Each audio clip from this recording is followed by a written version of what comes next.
At first glance, the Snake Oil Salesman feels like classic Fallout chaos.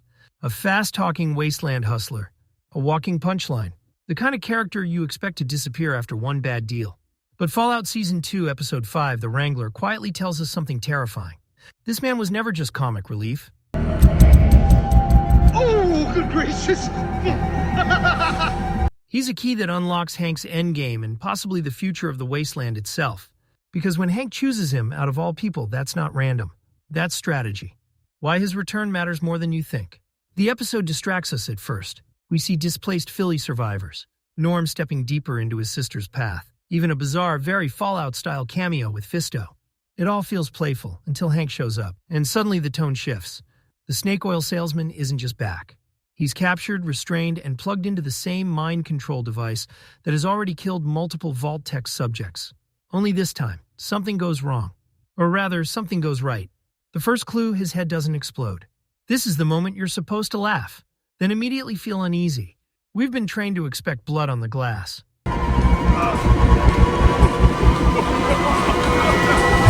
That device kills people. But when Hank turns the dial all the way up, nothing happens. And that's our first major clue that the Snake Oil Salesman is fundamentally different from Hank's other test subjects. This isn't just about improved technology. It's about compatibility. Why the device works on him. Here's the part Fallout doesn't spell out but heavily implies. Every previous subject resisted the process. They fought it.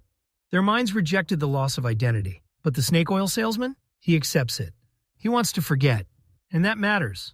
In Fallout's world, memory isn't just information, it's power. Trauma defines survival. Clinging to the past keeps people alive. But this man? He spent his entire life running from consequences. Drug use, radiation exposure, psychological dissociation. A lifetime of lying, reinventing himself, and selling false hope. His brain isn't stable. It's flexible, which makes him the perfect vessel. The hidden meaning of his true identity. So who is the Snake Oil Salesman, really? He isn't a Vault-Tec executive. He isn't a secret Enclave agent. And he isn't some legendary figure from the old world. His true identity is far more unsettling. He is the prototype of Hank's future army, a human being who can survive memory erasure, can be reprogrammed without resistance, can walk the wasteland unquestioningly. That makes him more valuable than any vault dweller. Why Hank didn't kill him. Hank doesn't need more corpses. He needs messengers. That's the real bombshell of Episode 5. When the Snake Oil Salesman walks into the Atomic Wrangler, he isn't acting on instinct. He isn't scheming. He isn't selling anything. He's delivering orders. And that proves Hank's project has evolved. Hank's new strategy explained. Season 1 showed us Hank as a broken man clinging to Vault-Tec ideals. Season 2 reveals something far more dangerous. Hank is no longer experimenting. He's deploying.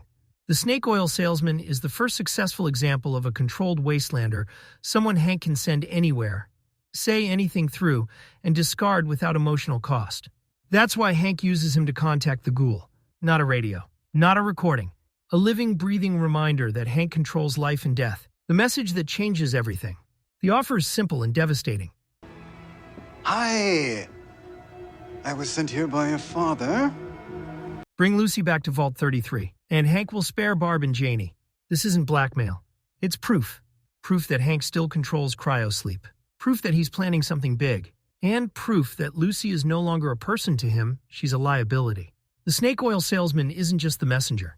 He's the weaponized truth. Why Hank needs Lucy gone. This is the most overlooked detail of the episode. Hank says he has plans. Plural. Lucy represents unpredictability. She questions systems. She disrupts narratives. She makes people choose empathy over control. Everything Hank is building depends on obedience. Lucy can't be erased, so she has to be removed. What this means for the ghoul. The ghoul's betrayal hurts because it feels personal. But Hank engineered that moment. By using the Snake Oil Salesman, someone already associated with deception, Hank turns the knife deeper. The ghoul doesn't just betray Lucy. He proves Hank's philosophy right. That love is leverage. That people break. That the past can be used as a weapon. And once Lucy is out of the way, Hank's real work begins. What's next between Hank and the Snake Oil Salesman? This relationship isn't over. If anything, it's just beginning. The Snake Oil Salesman is now a successful test subject. A delivery system? A proof of concept? Hank will refine this process. He'll create more messengers, possibly entire networks of controlled wanderers. And here's the scariest part. The Snake Oil Salesman may start remembering, not fully, not clearly, but fragments, which could turn him into either Hank's most loyal tool or the one person who knows how to destroy everything Hank is building. Final thought. Fallout has always been about systems pretending to protect humanity while quietly erasing it. The Snake Oil Salesman isn't a joke anymore. He's the future Hank wants. A world where people don't fight back. Where memory is optional. Where identity can be switched off like a light. And if Hank succeeds, the wasteland won't need bombs to end. It'll forget itself into silence. Thank you for watching.